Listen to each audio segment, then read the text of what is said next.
los murciélagos. He querido decir murciélagos y les habrá parecido una equivocación, pero es que precisamente murciélago viene de murciégalo. Se piensa eso, del antiguo castellano, de mur, ratón, y de ciego, que no ve. En realidad, los murciélagos, o murciégalos, como se debería decir antes, ni son ratones ni son ciegos. Sin embargo, su aspecto exterior y su manera de moverse seguramente dio lugar a la acepción de esta extraña palabra de murciélago. Los hombres de ciencia, que son más serios y más meticulosos en sus denominaciones, a los murciélagos les llaman quirópteros. Habrán oído ustedes a veces la raíz quiro empleada en alguna palabra o en alguna acepción, como por ejemplo quiromántico, que es aquel que hace juegos de manos, que lee en las manos. Quiros en realidad significa mano, iptero significa ala. Es decir, el quiróptero es aquel animal que ha transformado sus manos en alas. La cosa no deja de ser asombrosa. Algo así como si a nosotros nos crecieran de pronto enormemente los dedos, entre las falanges surgieran unos velos, surgieran unas membranas, y moviendo las manos suavemente en el aire, pudiéramos elevarnos y pudiéramos volar. Esto es ni más ni menos lo que hacen los murciélagos para poder moverse y para poder progresar en las tinieblas. El aspecto de los murciélagos nos resulta familiar a todos. Aquí, por ejemplo, tengo en esta tabla unos murciélagos de herradura, llamados así por la forma que tienen sus fosas nasales, donde pueden apreciar perfectamente las membranas alares que se mantienen precisamente entre lo que serían las falanges de las manos de estos animales, sus húmeros, sus cúbitos y sus radios, y que incluso se extienden entre las patas traseras y llegan hasta la cola.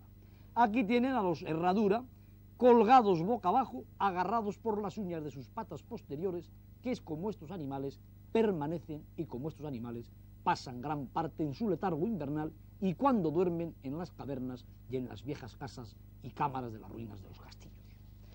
Los murciélagos o quirópteros, es decir, animales dotados de alas en las manos, tienen estas fabulosas membranas que han ido creciendo y que se han ido desarrollando entre el increíblemente desarrollado y frágil esqueleto de sus manos y de sus brazos, que como las varillas de un paraguas sostienen la membrana voladora, la que realmente permite progresar y planear al murciélago.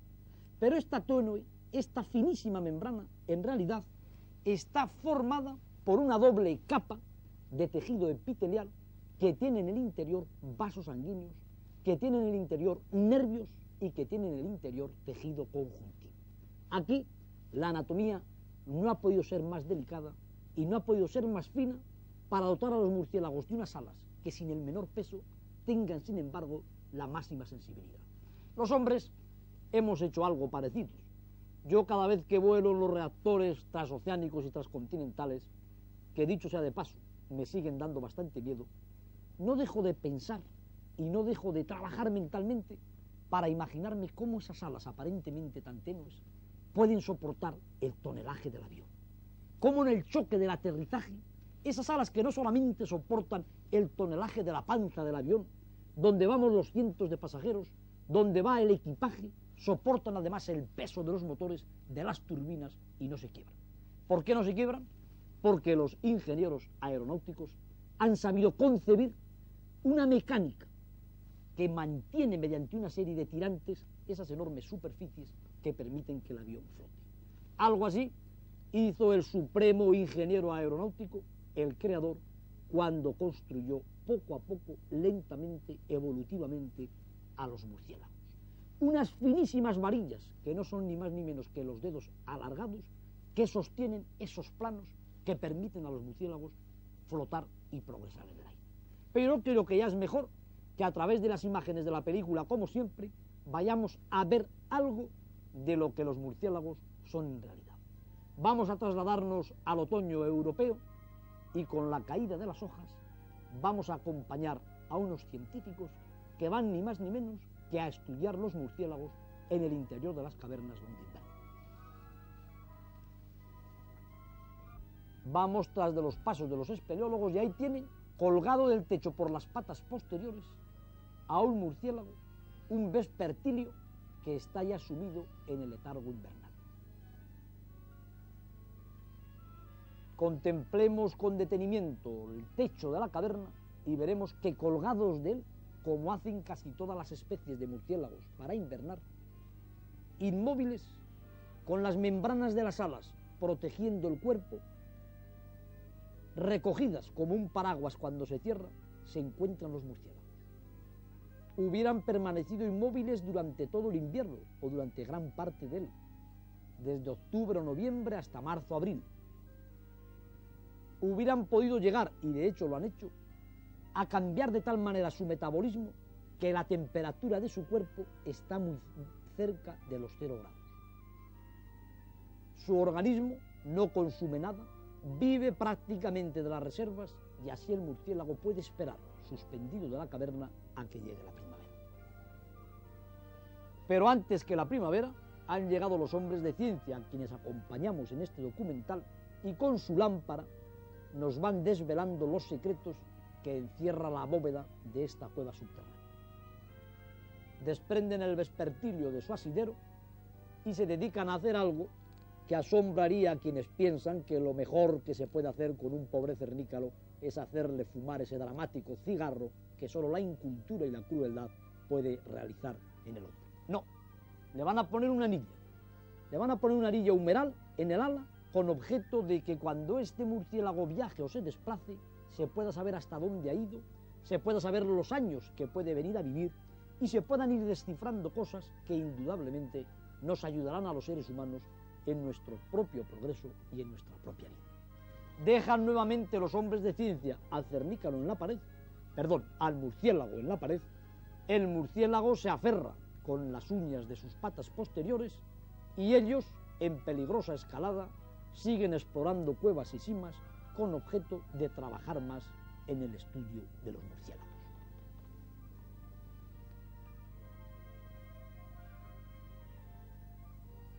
La aventura de los hombres de ciencia, la aventura de los naturalistas, es tan extraordinaria que muchos de ellos no solamente han de tener muchas páginas de libros en su cerebro, sino que además han de mantener los músculos bien tensos y preparados porque su trabajo les exige un verdadero ejercicio arriesgado como es el del montañismo o el de la espeleología, por no citar a los que hacen inmersión para estudiar a las especies acuáticas.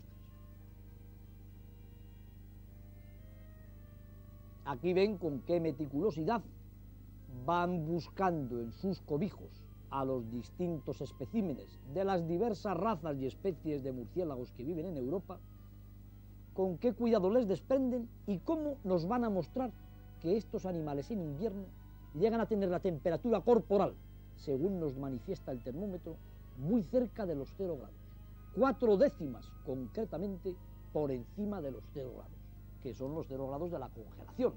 Dense cuenta de lo que significa la adaptación del murciélago, que en su letargo invernal, paralizadas todas las funciones vitales, puede estar casi como un témpano de hielo. ¿Y saben ustedes lo importante que resulta este mecanismo de estos y otros animales en los estudios que hoy se siguen para congelar, para enfriar al hombre, para ciertas intervenciones quirúrgicas e incluso algunos piensan para resucitar a un muerto el día de mañana? Parece ciencia ficción, pero en este sentido trabajan los años. Aquí ven una red que nos va a demostrar que un murciélago con los ojos tapados por un esparadrapo puede orientarse en la oscuridad sin chocar nunca con ninguno de los elementos de esta red. Vuelve al pecho del hombre que le ha soltado y no ha tocado ninguno de los hilos porque le hubiera puesto de manifiesto la luz intermitente.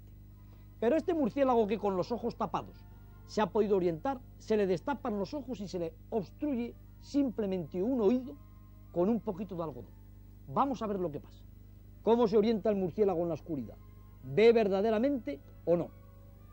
Pues con los ojos descubiertos y un oído tapado, el murciélago ha chocado con uno de los hilos de la red, como ha puesto bien claro de manifiesto la luz que sigue sus movimientos.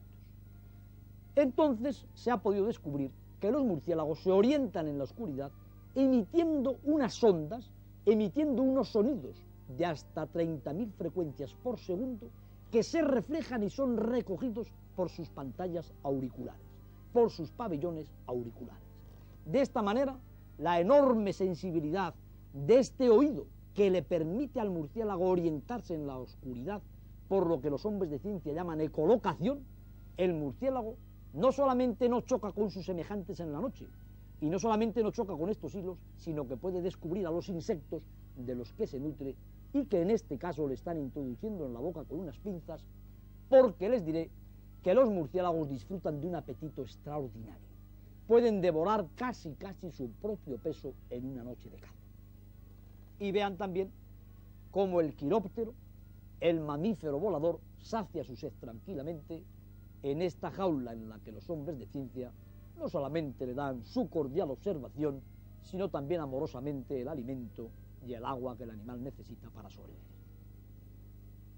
Otra manera de alimentarles es darles también sustancias mediante este cuentagotas que el buen orejudo, que así se llama esta especie de murciélago, está ingiriendo con verdadera glotonería y parece que hasta con agradecimiento. Sube para que vean que los murciélagos no solo vuelan, sino que pueden trepar perfectamente mediante las uñas de su dedo pulgar y los dedos posteriores por el mono del observador, y este le maneja y ha llegado, parece que hasta domesticarle, porque come perfectamente en su mano. Realmente todos los animales pueden llegar a amansarse mucho y a aceptar el cobijo y la hospitalidad del hombre. Cuando pasa el invierno, se funden las nieves y llega la primavera, los abejorros salen también de su letargo y de sus escondites y van a libar en las flores del campo. Han querido los realizadores del documental que esto sea como una señal con la aparición del lirón de que ha terminado el invierno, para darnos a entender que los murciélagos, en el interior de sus frías cavernas, y gracias a esa especie de calendario interior, gracias a esa especie de reloj interno que tienen todos los seres vivos, se enteran de que fuera está luciendo el sol, se enteran de que los insectos que constituyen su alimentación natural están ya surcando el aire de la noche, y entonces, haciendo estos movimientos tan curiosos, abriendo sus hermosas alas, se desprenden de las paredes de la caverna con objeto de surcar las tinieblas o de surcar los atardeceres o las auroras, llenar sus insaciables estómagos y de esta manera, con estos dientes afilados de insectívoros, los miles y los millones de murciélagos europeos y americanos nos libran de lo que podría ser una verdadera plaga de moscas, de mosquitos, de coleópteros y de otros insectos que caen por miles en la noche, capturados por estos hábiles e insaciables cazadores.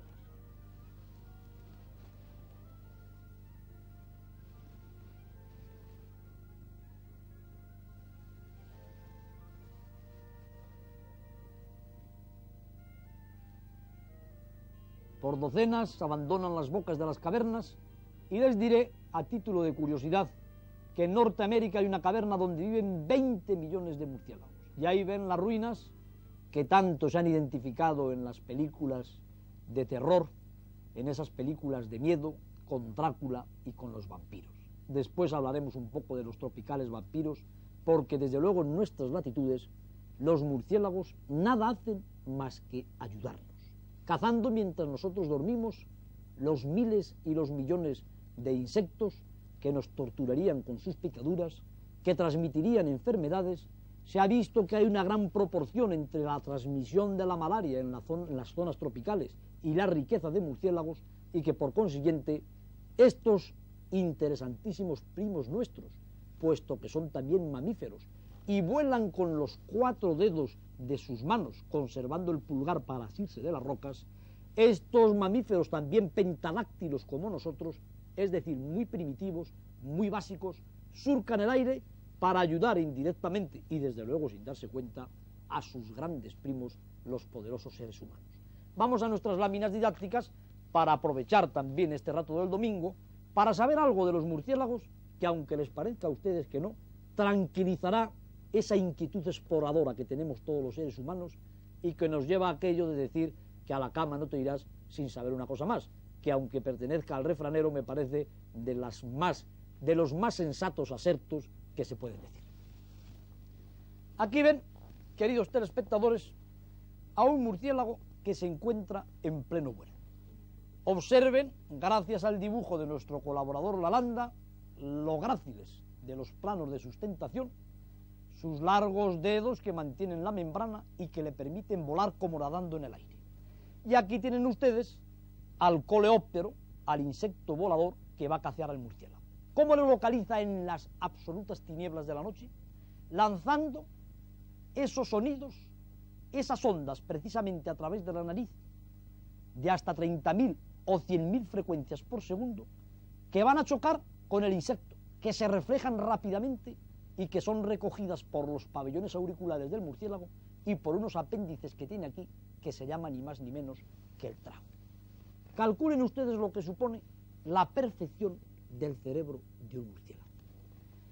Este murciélago, que emplea lo que los hombres hemos dado en llamar el sonar, que como saben no son ni más ni menos que emisores de ondas acústicas que se reflejan y que nos pueden indicar en el mar la presencia de un submarino o de una mina, calculen la perfección de este sonar y de estas ondas que emiten los murciélagos.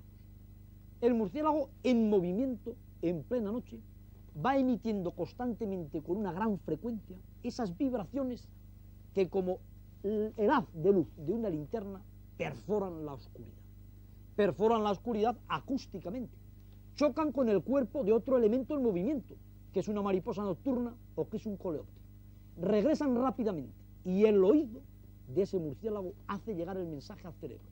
Y en ese cerebro, entonces, hay una imagen acústica del mundo que le rodea. Una imagen acústica tan perfecta y como un mosaico que nos podría llegar a permitir decir algo tan asombroso como que los murciélagos ven por los oídos. ¿Por qué es tan perfecta la imagen que el murciélago recibe del mundo? Que indudablemente llegaría a decir que es hasta más perfecta de la que el mamífero, que ve mejor, recibe a través de sus ojos. Porque calculen ustedes que se ha visto, por ejemplo, una caverna absolutamente oscura en Norteamérica, que se ha filmado y se ha observado con cámara rápida y con rayos infrarrojos, y se ha visto que 500.000 de murciélagos, moviéndose a toda la velocidad, evolucionando, formando una masa absolutamente compacta, sin embargo, nunca llegaban a chocar uno con otro. Se ha soltado en plenas tinieblas, y por si acaso con los ojos tapados, a un murciélago en el interior de una gran sala de observación que estaba cruzada en todas las direcciones por varillas de 0,2 de milímetro que no hubiera llegado a ver el hombre a no ser que estuvieran iluminadas oblicuamente por la luz solar. ¿Saben ustedes lo que pasaba? Que el murciélago jamás chocaba con estas láminas porque podía detectarlas perfectamente gracias a estas ondas que emite a través de su nariz y que recibe a través de sus oídos. Veamos más cosas sobre los murciélagos. Veamos, por ejemplo, que nuestros amigos los murciélagos, para cazar, después de que han